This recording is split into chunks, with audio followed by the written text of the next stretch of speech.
Iran Israel আমেরিকার যুদ্ধে ফের ভারতীয়র মৃত্যু। আপনাদের জানিয়ে রাখি, পশ্চিম এশিয়ায় যে যুদ্ধ চলছে, ইরান ইসরায়েল আমেরিকার যুদ্ধে ফের ভারতীয়র মৃত্যু। ওমানের রাজধানী মাস্কাটে মৃত্যু হলো দুজন ভারতীয়র, দুই ভারতীয়র মৃত্যু হলো এই যুদ্ধে। ওমানের রাজধানী মাস্কাটে যুদ্ধের আজ 14 দিন, ইরান ইসরায়েল আমেরিকার যুদ্ধে ফের ভারতীয়র মৃত্যু।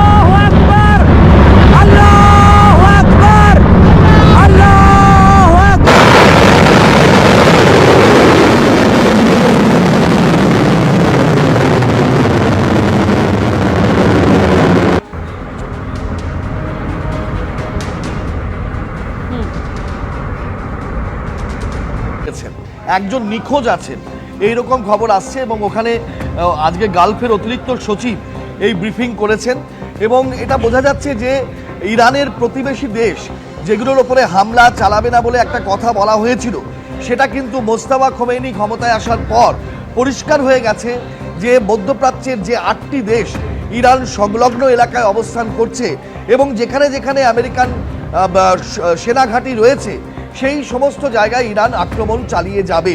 এটা দ্ব্যর্থহীন ভাষায় মোস্তফা খোমেনি, যিনি এখন ইরানের সর্বোচ্চ ধর্মীয় নেতা, তিনি পরিষ্কার করে দিয়েছেন এবং তার বাস্তব যে পরিস্থিতি সেটাতে দেখা যাচ্ছে হামলা চলছে এবং তাদের সবচেয়ে বড় কথা যে দুজন ভারতীয়ের মৃত্যু হয়েছে এবং আরও বেশ কয়েকজন জখম হয়েছেন, এটাও কিন্তু ওমান সূত্রে জানা যাচ্ছে।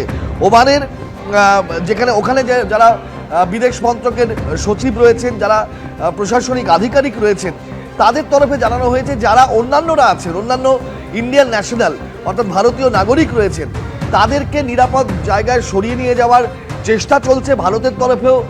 এই সমস্ত দেশগুলোর সঙ্গে যেমন কথা হয়েছে, ওমানের সঙ্গেও কথা হয়েছে এবং এটা সোহার বলে একটা শহরে, মাস্কাটের সোহার বলে একটা শহরে, সেই জায়গায় এই ঘটনাটা ঘটেছে এবং সেখানে হামলা হয়েছিল এবং সেই হামলাতেই কিন্তু দুজন ভারতীয় নাগরিকের মৃত্যু হয়েছে। এটা অফিসিয়ালি মাস্কাটের প্রশাসন স্বীকার করে নিয়েছে, জানিয়ে দিয়েছে এবং তাদের দেহ কিভাবে নিয়ে আসা যায়, ভারতে পাঠানো যায় সেই ব্যবস্থা করা হচ্ছে। অর্থাৎ সরাসরি কিন্তু ভারতের গায়ে এই যুদ্ধের আঁচ এসে বারবার লাগছে, যেমন বিভিন্ন অন্যান্য বাণিজ্যিক দিক থেকে, তেমন সরাসরি ভারতীয়দের মৃত্যুর ঘটনাতে আরও বেশি উদ্বেগ বাড়ছে এই যুদ্ধকে কেন্দ্র করে। একেবারেই দেখো, সেই পুরনো কথা, রাজায় রাজায় যুদ্ধ হয়, উলুখাগড়ার প্রাণ যায়, সাধারণ মানুষের প্রাণ চলে যাচ্ছে। যে খবর পাওয়া যাচ্ছে ভারতের বিদেশ মন্ত্রক সূত্রে, দুজন ভারতীয়ের মৃত্যু হয়েছে আমেরিকা ইরান ইসরায়েল যুদ্ধে।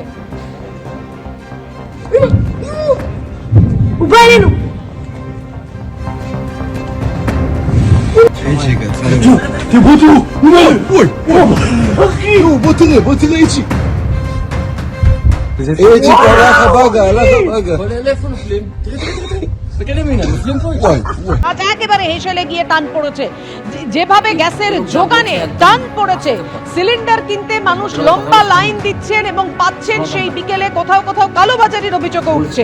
এলপিজি সিলিন্ডারের অভাবে সমস্যা বাড়ছে প্রতিদিন প্রায় সব রাজ্যে। পরপর হোটেল বন্ধ, অনিশ্চয়তায় রেস্তোরাঁ কেটারিং ব্যবসাতেও এলপিজি সরবরাহে বেনজির সংকটের জায়গা তৈরি হয়েছে।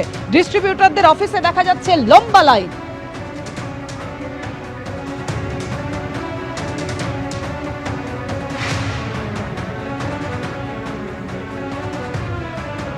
তোমরা দেখলে এই 2-3টে দেশের জন্য আজকে গ্যাসের তেলের দাম কিভাবে বাড়ছে,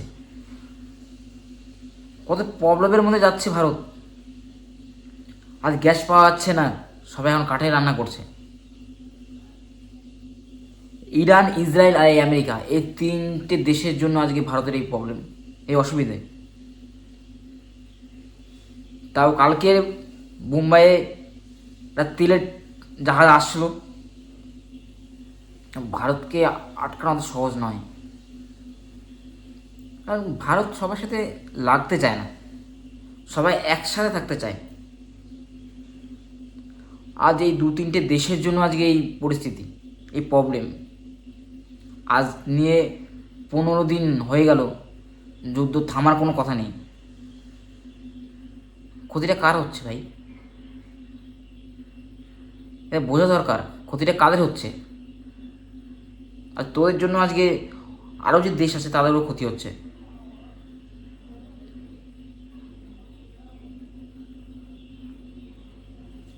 তো এই ভিডিওটা যদি ভালো লাগে অবশ্যই লাইক কমেন্ট আর চ্যানেল অবশ্যই সাবস্ক্রাইব করো এরকম ভিডিও দেখতে হলে। আর তোমাদের সাথে দেখা হবে নেক্সট ভিডিওতে। চলো বন্ধুরা, বাই বাই।